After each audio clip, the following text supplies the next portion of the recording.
one which was so externally observable that you really have to be blind not to see it.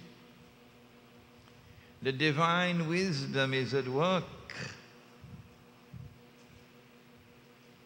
in recognizing tall buildings escalating around the world, particularly in Dubai, I understand.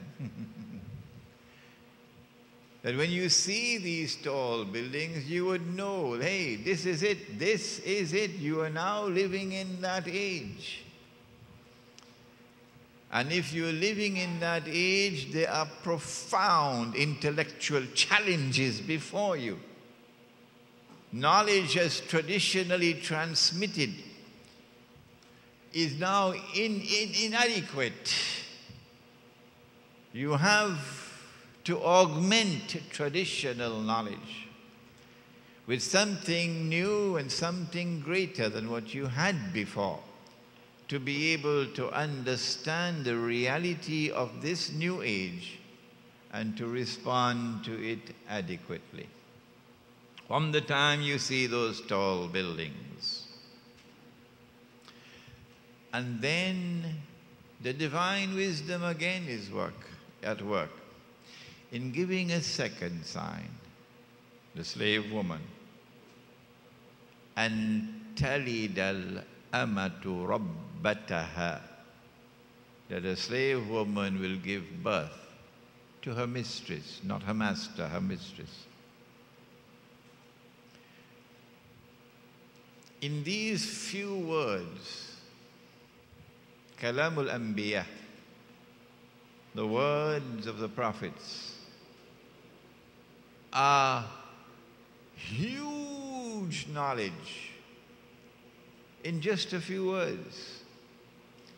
And unless you stay with it and struggle and struggle and struggle to understand, to penetrate, knowledge is not going to come to you on a platter. No. وَأَلَيْسَ لِلْإِنسَانِ إِلَّا مَا سَعَى. You will get nothing other than that for which you strive and struggle. You have to plant if you want to reap. And I have a story to tell you a little later about planting and reaping. And so we go back now to the slave woman who will give birth to her mistress. In order to understand how she becomes a slave woman, we have to go to those 10 major signs of the last day. Number one is Dajjal. It is Dajjal who enslaves her. Who is Dajjal? He is the false Messiah. He is known as Al-Masih al-Dajjal. And I'm writing that book now. I could not write a word for the last 3 months because of this retreat. So I'm just waiting for this retreat to over so I can go back to that book. It is the 4th book in the quartet on Surah Al-Kahf. The first was Surah Al-Kahf, the text, the translation, and modern commentary. And you have a little part of that in your folder.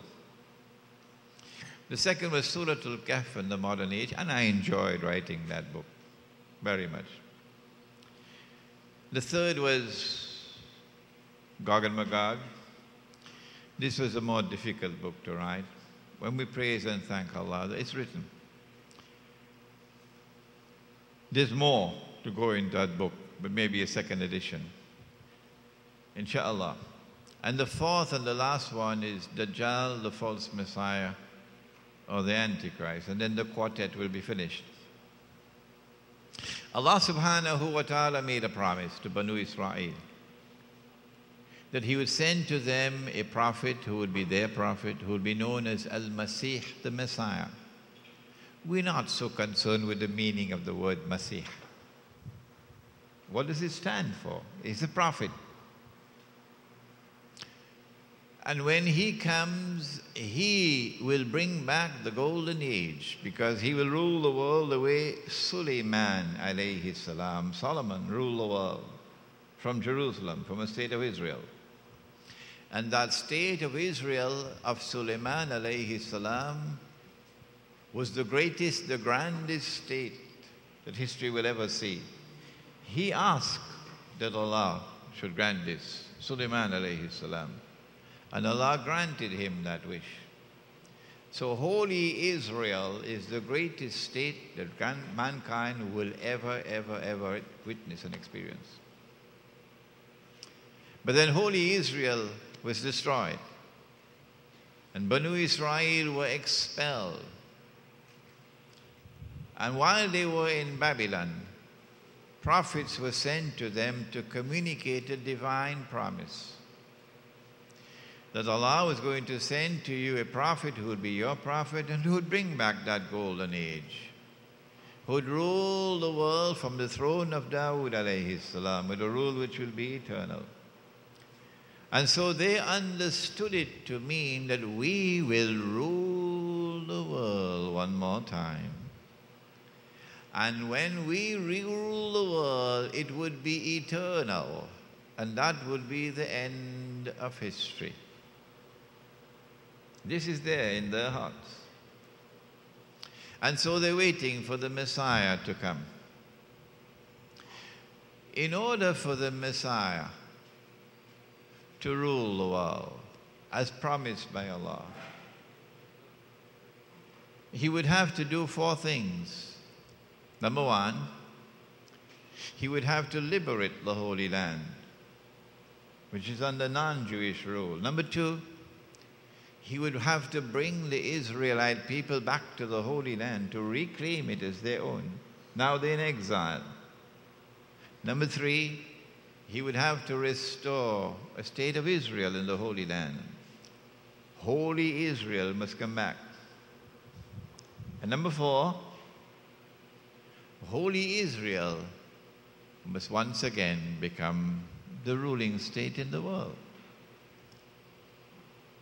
These are logical deductions. Don't ask me, which hadith did you find that in? These are logical deductions.